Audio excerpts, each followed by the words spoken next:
Okay, let's address the elephant in the room. Is NET legit? It's a fair question. There are a lot of mind-body techniques out there. Some of them are solid, some of them less so. And if you're considering working with something that involves the nervous system, reflexes, and emotional processing, you should absolutely ask about evidence. One of the reasons I chose to specialize in NET after already being trained in other mind-body methods was its commitment to research. Clinical experience matters. I've seen results for decades, but anecdotal experience and peer-reviewed research are not the same thing. Research adds a different level of credibility and accountability. One of the most compelling studies on NET was published in the Journal of Cancer Survivorship. It was an fMRI study involving breast cancer survivors who were in medical remission but continued to experience significant traumatic stress symptoms related to their diagnosis. Here's what they did.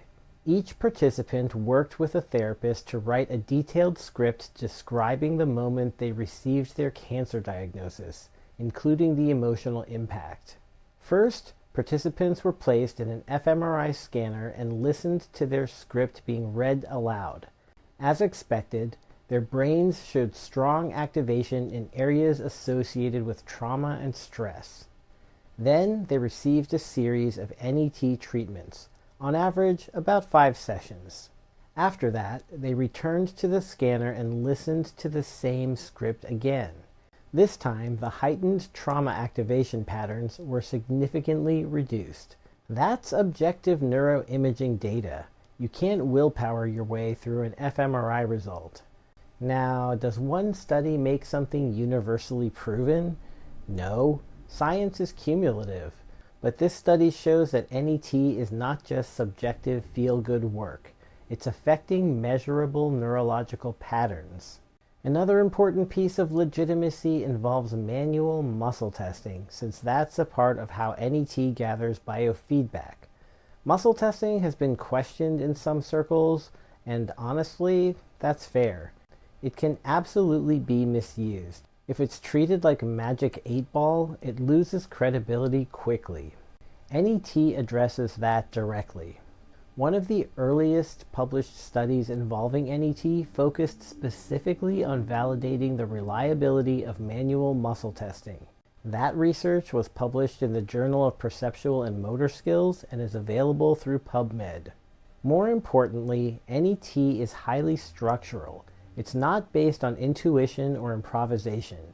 There is a defined procedural flow known as the 15 steps that practitioners are trained to follow carefully and consistently.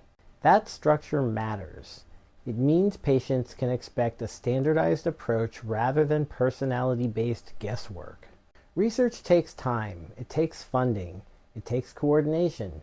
NET research is funded through practitioners and supporters who believe in advancing the science, not through commercial sponsors, which means it moves at a deliberate pace but with integrity. So when I say NET is legitimate, I don't mean it's magic. I mean it's structured, studied, replicable, and supported by both clinical outcomes and peer-reviewed research. If you're someone who values evidence but also recognizes that healing isn't purely pharmaceutical or purely cognitive, NET tends to resonate.